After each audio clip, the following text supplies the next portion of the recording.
Hey, and welcome. My guest today is Mitch Wong. G'day, Mitch. How are you? Good, thanks, mate. Thanks so much for having me. Pleasure. Singer, songwriter, worship leader, collaborator, and Grammy Award winner. How's that Well, feel to be nominated, to be to be introduced like that? honestly, we're just so blown away. All I can say is God has been so faithful to us, and I feel like the 15-year-old kid in me is freaking out because I started writing songs as a 15-year-old kid and just alone in my bedroom and just loving it. It became an obsession. And just to see how the songs have ministered and encouraged people is everything to me. So Mm, it's never not a blessing to hear when songs connect with people and lead them to Jesus. So mm. it's been awesome. Yeah. Oh, that's beautiful. And so, as a 15-year-old kid starting to hone your craft and to get to this space, I mean, for us and a lot of people, we're being introduced to Mitch Wong for the first time, and but it's kind of like, hey, where did this guy come from?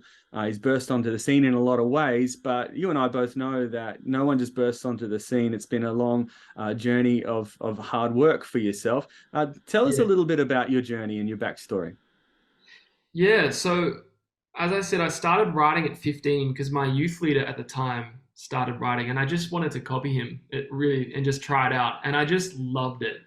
And eventually I just started doing it all the time. And I found myself writing songs for church and just seeing them help people through really hard times. And I remember there was actually a year in my early 20s where I went through a pretty hard year. I was a bit depressed and I was just recovering from something that had happened the year before. And I wrote two songs out of that year. And I remember when I saw them help people at church, when they sung it, even in a hard place, that was the moment I said to God, I will do this for my whole life if you make a way.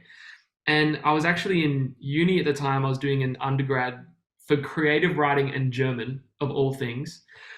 And then I felt God say, "You're not ready to do music full time. I want you to actually do a 3-year law degree because you've got a position into it." And it was a total test of my heart because back then I could have gone, you know what, that doesn't make sense. I'm going to try and pursue my dream my own way. But I really felt challenged to obey God and actually just do this, even though it didn't really make sense. It wasn't a musical thing, but I just felt like I needed to do it. And I grew so much through those 3 years. And it was actually in the middle of those 3 years, the doors opened up for me to start writing in Nashville, which, and I pretty much, so I finished all my study and then jumped straight into writing full time and traveling back and forth from Nashville. And we live there now. So we moved there in February 2020. But it's honestly just been a story of following God and just obeying Him and trusting that He knows best for my life. Mm. And He's just opened up so many doors that we could have never, ever dreamed of. But all glory goes to Him. And we're just really grateful. I have to pinch myself that I get to do this. It's really a dream come true. I reckon we can all relate to the stories of not having to trust and obey God despite being able to see the other side of it. Yeah. That's beautiful, and some rich songwriting is birthed out of that. So you've recently moved to Nashville, just on the other side of it was back on the other side of the COVID days. Yeah. When was it? It was a funny story there, right? So we moved late February 2020. So it was actually 2 weeks before the pandemic. And I mean, when we moved, the main story in the news was still the bushfires. So there was maybe one or two stories in the news about COVID. And then all of a sudden, 2 weeks into moving country, we can't go anywhere. It was kind of crazy. But I Mm, think what really, we really realized it was miraculous timing that we'd gotten there because when the option to go back home was taken off the table, we were really forced to put our roots down deep. So I think God used it in a good way that we mm. were just able to really like establish friends and family in Nashville. So it was good, but honestly, just crazy. We never would have thought. Yeah, just no sense of normality Yeah, compared to what you would have thought. But yeah, yeah, incredible that it's used, because these last 3 years have really established you as a songwriter, as someone who has a lot going, like, a lot of recordings, a lot of collaborations. Is that kind of the benefit? Just talk to us about the benefit of being in a place like Nashville for someone like yourself. yeah. It's honestly, it's such a beautiful city of creativity and collaboration. And the reason why, well, the reason why we went is because we just both felt really cold there. But I think part of the reason why we're there is because there's just such a great community of writers who are doing it all the time, and it's a real central meeting place for people all over the world to come and collaborate. And it's just a beautiful thing when you're in a room with maybe two other people, so there are three people in the room, and you all have different stories of what's been happening in your life, what's God been talking to you about lately, and then you all are able to collaborate and create a song that speaks to all of you.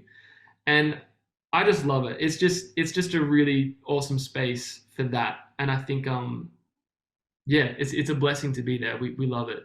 Mm, Oh, it's beautiful. Okay, so your latest single is Bloom. We'll talk about that in a little bit. But you've also recently you've just dropped an album. Is that right? Correct. Yeah, Yeah, it just came out Friday. just Friday. Because I was going to say, oh, the press release that I got was talking about your single, and then I've jumped Yeah. on recently. I'm going, hang on a second. There's a whole new album there, and it's Yeah. I'm just looking it up now. So it's called A Beautiful Ending, a Blessed Beginning. Yes. What a great name for an album. Thanks so much. Yeah, so Bloom ties into it actually, and this is part of the reason why I released music in the first place, because for so long I'd been writing songs and I always felt with song ideas, okay, I need to save this for this person, I need to bring this to this person. It was always for other people, and there was a night in 2020 when I couldn't sleep until 6 a.m. I just felt a download of sorts of all these song ideas. And then I realized that they kind of all told this really cool story. So it's a story of burial to bloom. And what that means for me is in the Bible, there's so much about that. Even Jesus, the Son of God, he had to die and be buried before he was resurrected and he rose again. And I think for us, it's the same in our lives. Sometimes we have to let go of chapters, we have to let go of things before we can step into new chapters. So the first half of the album is all about letting go and trusting God and surrender and repentance and all these kind of things. And then in the middle of the album, there's a song called To Be With the Lord. And I actually wrote that for my friend Stephanie Gretzinger when her dad passed away. I just woke up in the middle of the night with this chorus, and the lyric is to be with the Lord. What a beautiful ending. What a blessed beginning. It's beautiful that we have this hope in Jesus that when we pass from this world to the next, it's an ending, but it's a beautiful beginning of being with Jesus forever. And so that is the middle of the album. And then beyond that point, it's all about bloom. It's all about the joy of the gospel and the fruitfulness of God in our lives. So it was just cool to have. There are 9 songs and a little instrumental, but it was really a blessing, and I was just so grateful that God had given me those ideas to look after, because I just wanted to tell a story of there are going to be times in our lives when it doesn't feel like we're on the mountaintop. It's actually really hard, and it feels like we're walking through the valley of the shadow of death. But even there, He's so close to us, and even in our grief, God is so close to us.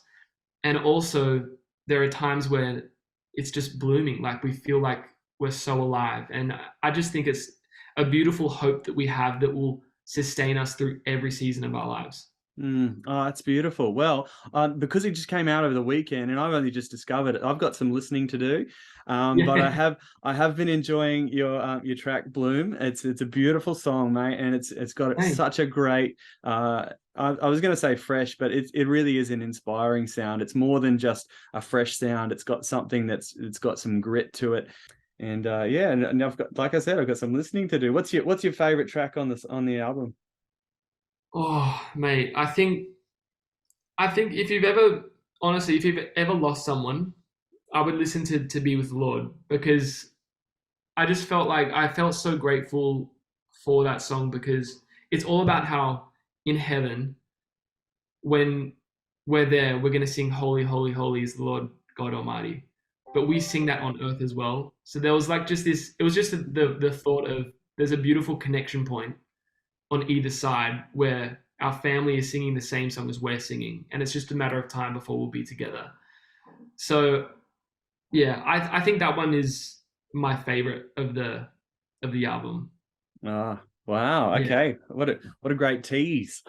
Yeah. I'm looking forward to that. That'll be cool. Thank you. Thanks again for taking the time.